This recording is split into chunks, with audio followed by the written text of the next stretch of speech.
ప్రతి నెల ప్రతి బుధవారం ఈరోజు ఈ కార్యక్రమం పెట్టుకొని అందరినీ పిలిచి మీరు మాట్లాడనే ఉద్దేశంతో అందరినీ పిలవడం జరిగింది. అందరూ కూడా తక్కువ సమయంలో కూడా వచ్చినందుకు కొందరు సమస్యలు కొందరుగా బాధలు పంచుకున్నారు. ఏదంటే మనము ఏదైనా ఒక అసంతృప్తి అనేది మనం మానవులం, సహజం, అందరికీ ఉంటుంది. కానీ దాన్ని ఒక్కో రకమైన అసంతృప్తిని ఒక్కో వేదిక మీద వెల్లడించాల్సిన అవసరం ఉంటుంది. ఇప్పుడు నువ్వు చెప్పే సమస్య 4 గోడల మధ్య నాకు చెప్పే సమస్య అది ఈడ చెప్పే సమస్య కాదు. మోహన్ అన్న జగన్ అన్న చెప్పినది ఇక్కడ మాట్లాడాల్సిన సమస్య. ప్రభాకర్ అన్న చెప్పింది సామకోటి గారికి మీరు అబ్జర్వర్ కాబట్టి పులిందల్లో ఈ పరిస్థితి ఉంది, ఇది నువ్వు అధిష్టానానికి తెలియజేయని ఆయన చెప్పాల్సింది. అది ఇట్లా సమస్యలను అసంతృప్తిని వెల్లడించాల్సిన సందర్భాలు ఒక్కో స్టేజ్ ఒక్కో రకంగా ఉంటుంది. అందరికీ బాధ ఉంటుంది. ఇంకొక విషయం, అసలు నాకు ఒకసారి వాస్తవంగా కూడా మిమ్మల్ని చూస్తే ఒక రకంగా కూడా చాలా బాధగా కూడా ఉంటుంది. ఏంటంటే ఎప్పుడు పిలిచినా ఏమి చేసింది అంటే నేను అనుకోవడము 100% మీ తరపున నేను సాటిస్ఫాక్షన్గా లేను. మీరు నా సైడ్ నా మీద ఎట్లా తృప్తిగా ఉన్నారో అసంతృప్తిగా ఉన్నారో నేను అడగను. కానీ మీ పట్ల అయితే నేను అసంతృప్తిగానే ఉన్నాను. ఏంటంటే ఎప్పుడు పిలిచినా ఏం జరిగినా దేనికైనా రెడీ అని మన జెడ్పీటీసీ ఎలక్షన్స్ అప్పుడు మీ ఇంట్లో సొంతం వాళ్ళు నిలబడినా కూడా అంత కష్టపడరు, ఆ రకంగా వచ్చి పనిచేసినారు. ఇప్పుడు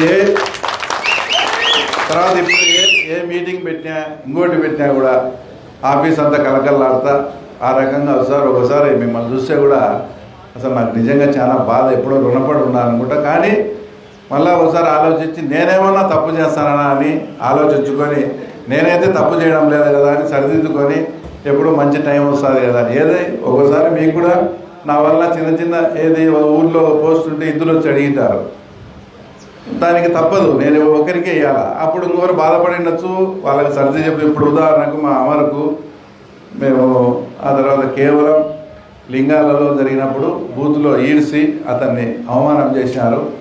చేసినా కూడా మళ్ళీ గంట తర్వాత నేను పోతే నా వెనకెప్పుడు వచ్చి మళ్ళీ 5 వరకు బూత్లో కూర్చున్నాడు. అంటే ఒక్కడే. అలాంటి వాళ్ళకు ఆ తర్వాత మళ్ళీ బీసీ వర్గానికి సంబంధించిన క్యాండిడేట్ కాబట్టి అలాంటి అతనికి మార్కెట్ కమిటీ ఇవ్వాలని ఆ క్రమంలో మా బ్రహ్మయ్యన్న కానీ ఆ తర్వాత మా యాదవ్, మా ఓలెడ్ యాదవ్ కూడా అడిగినారు. నాకు అది అడిగినది గుర్తుంటుంది. ఇది అమరుకి ఇచ్చా, వీళ్ళిద్దరికి ఏదో ఒకటి చేయాలనేది. ఒకటి నేను ముగ్గురికి ఇవ్వలేను కదా. అట్లా ఏదన్నా నా వల్ల మీకు ఇబ్బంది జరుగుతుంది. కానీ స్వతహాగా ఇప్పుడు సింగిల్ విండో తర్వాత క్యాండిడేట్లను కూడా మనం వేసుకున్నాం అందరినీ.